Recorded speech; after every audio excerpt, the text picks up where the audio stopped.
नमो नमः मित्रों, आज हम लोग बात करने जा रहे हैं सीटेट की परीक्षा जो कि फरवरी में प्रस्तावित है और इन 10 दिनों में आपको किस तरीके से पढ़ाई करनी चाहिए कि आप परीक्षा को उत्तीर्ण कर सकें।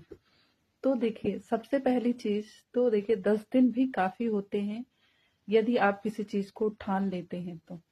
आपको इन 10 दिनों में क्या करना है, तो सबसे पहली चीज, यदि आपने कुछ भी नहीं पढ़ा है, आप जीरो पर हैं, तो आप ऐसी स्थिति में आपको सबसे पहले बैक ईयर का क्वेश्चन पेपर लगाना है। 1 से 2 दिन में बैक ईयर का क्वेश्चन पेपर विद व्याख्या आपको हल कर लेना चाहिए। इसके अलावा यदि आपने कुछ भी टच नहीं किया है तो आपको सिर्फ 3 जगहों पर फोकस करना है। पहला आपका सीडीपी, दूसरा आपका हिंदी और तीसरा आपने जो सेकंड लैंग्वेज लिया है वो। आपको पर्यावरण या फिर सोशल स्टडीज को टच अभी नहीं करना है। इसके अलावा अब आपको क्या करना है, तो आपको जब आपने बैक ईयर का क्वेश्चन पेपर पूरा लगा लिया हो तो आपको प्रैक्टिस सेट लगाना चाहिए सीडीपी का। सीडीपी हिंदी और संस्कृत या जो भी सेकंड लैंग्वेज है उसका प्रैक्टिस सेट लगाना चाहिए। ऐसे चैनल से या ऐसे टीचर से जिसने अच्छी व्याख्या दी हो, जो विश्वसनीय चैनल हो, वहां पर आपको जाकर के ज्यादा से ज्यादा प्रैक्टिस सेट लगानी है, ज्यादा से ज्यादा क्वेश्चंस हल करने हैं। आपको सिर्फ यही कार्य करना है, क्योंकि 30 नंबर का आपका सीडीपी आता है, 30 नंबर का आपका हिंदी आता है और 30 ही जो आपने सेकेंड लैंग्वेज के रूप में चुना होगा वो आता है। ये 90 नंबर का प्रश्न आपको अभी यही सिर्फ 90 नंबर पर फोकस करना है। अगर आपने प्रैक्टिस सेट ज्यादा से ज्यादा लगाया तो यकीन मानिए कि 30 से 25, 28 नंबर आपको सीडीपी में मिल सकता है। 26, 27 इस तरीके से मिल सकता है यदि आपने अच्छे से व्याख्या की और किसी अच्छे टीचर से पढ़ा तो। मैं यदि अगर पर्सनल अपना खुद का अनुभव बताऊं तो मैंने जो पढ़ाई की थी सीडीपी की वो चंद्रा इंस्टीट्यूट से की थी। और चंद्रा इंस्टीट्यूट में एक सर थे आर के सर, वो शायद अभी चंद्रा पे नहीं है, लेकिन आर के सर, सीडीपी बाई आर के सर सर्च करेंगे तो उनके जो भी उन्होंने पढ़ाया है वो शायद चैनल पे पढ़ा वो आ जाए। तो उनके प्रैक्टिस सेट आप हल करिए खूब, क्योंकि वो बहुत अच्छी व्याख्या देते हैं, चारों विकल्प को बहुत अच्छे से समझाते हैं। आप उनके प्रैक्टिस सेट ज्यादा से ज्यादा, जितना ज्यादा हो सके, एक आप विभाजन कर लीजिए कि हमारा एक दिन का जो 12 घंटा है वो दैनिक कार्य के लिए निकल जाएगा, सोना खाना पीना इन सबको लेकर के, और जो बाकी के 12 घंटे बच रहे हैं उन 12 घंटों में हम सिर्फ और सिर्फ सीटेट पर अपना टाइम देंगे और प्रैक्टिस सेट लगाएंगे। इसके अलावा आपको यदि हम बात करें हिंदी की, तो हिंदी में देखिए हिंदी भी हलवा ही है, क्योंकि पैसिव दिया रहता है, पैराग्राफ दिया रहता है, उससे संबंधित प्रश्न होते हैं और कुछ व्याकरण के होते हैं और कुछ प्रश्न आपके शिक्षण से संबंधित होते हैं।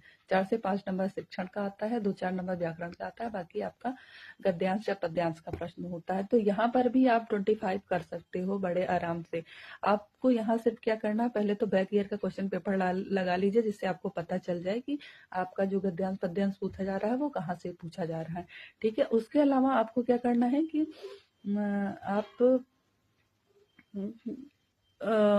मतलब उसके लिए भी एक टेक्निक है, हम वो बता ही देते हैं। वैसे हम सोच रहे थे वीडियो ज्यादा लंबा ना हो, कि जो गद्यांश और पद्यांश से है उसको हल करने से पहले आपको करना क्या है कि आपको पहले प्रश्न पढ़ लेना, फिर गद्यांश पद्यांश को हल करना है।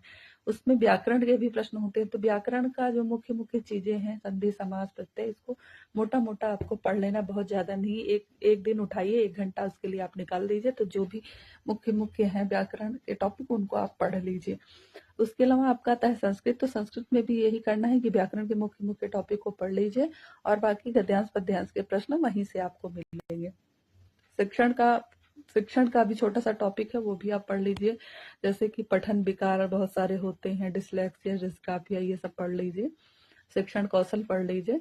4-5 टॉपिक ऐसे हैं जो पढ़ लीजिए, जहां से आपका नंबर सही हो जाएगा। तो यहाँ पर भी आप मान के चलिए कि 30 से आप 25 प्लस कर पाओगे। तो आपका हो गया सीडीपी, हिंदी और सेकंड लैंग्वेज। तो 25, 25, 25 आप जोड़ लेंगे तो 75 हो गया। अब आपका बचता है पर्यावरण या सोशल स्टडीज। तो बैक ईयर के क्वेश्चन पेपर इनमें लगाइए, टाइम बच जाए तो बैक ईयर का क्वेश्चन पेपर लगाइए और कुछ प्रैक्टिस सेट और लगाते चलिए अगर टाइम बच जाए तो यहाँ पर आप यदि मान के चलिए 75 आपका हो गया, तो आपको 20 नंबर की, या आपको 75 हो गया, तो आपको सिर्फ कितने नंबर की जरूरत है अभी? 15 नंबर की जरूरत और है। तो 15 नंबर आप पर्यावरण में, यदि आप तुक्का भी लगा रहे हो, थोड़ा बहुत आप सही कर ले रहे हो, अपनी इतनी पढ़ाई करिए, तो 15 से 20 नंबर आपको पर्यावरण या सोशल स्टडीज पे बड़े आराम से मिल जाता है ना। और लेकिन यही समय आप गंवा करके पर्यावरण का भी प्रैक्टिस सेट लगाएं, सोशल स्टडीज का भी लगाएं, और ये सब भी लगाएंगे तो आप शायद नहीं कर पाओगे। तो इसलिए मैं कह रही हूँ कि आपको सिर्फ और सिर्फ, यदि आपने अभी कुछ नहीं किया है, तो सिर्फ और सिर्फ इन्हीं 3 चीजों का प्रैक्टिस सेट लगाना है। ठीक, तो इस तरीके से आपको 90 नंबर बहुत आराम से मिल जाएगा। और पास होने के लिए 90 नंबर की ही आवश्यकता है। जो आपका शिक्षक बनने का जो सीढ़ी है ना, उसका पहला पायदान है ये सेटेट। और इसमें कहीं भी अभी तक ये प्रावधान किसी परीक्षा में नहीं दिया गया है कि यूपी टेट का प्रश्न या सीटेट का प्रश्न आपका उस परीक्षा में जोड़ेगा।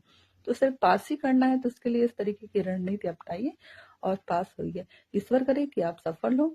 नमो नमः। नमः संस्कृताय।